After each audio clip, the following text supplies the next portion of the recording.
No, it's not. We've had way more snow than this. I've seen a couple people starting to shovel. They're south side, you know. But yours is on the end. That's a lot better. It's not on this side. Yeah, it's all on the garage. Because that's really the biggest thing to worry about is when the back, one side has no snow and the other side has a huge pile. Then it starts to push sideways on the house, eh? Yeah.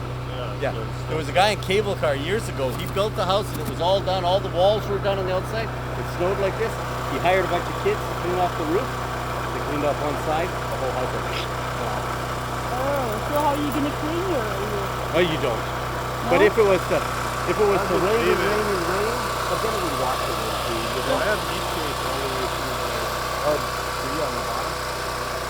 That's why you Look got at my neighbor. I can't even see their house. Oh, Oh. That's probably what it is. that's right. Yeah, I know who used to own this house. Benabello or Cop. yeah. Yeah. Yeah. Yeah. Originally, it was a contractor from this town. Yeah. Benabello. Spanavello. Yeah, that's right. That was my originally, house. Yeah. And a cop had it. He's the one that built it. Yeah. He didn't put very much insulation anywhere. You know what? I hate to tell you this. All around this end, this was all swamp. Oh yeah? Yeah. And they built. I come by with the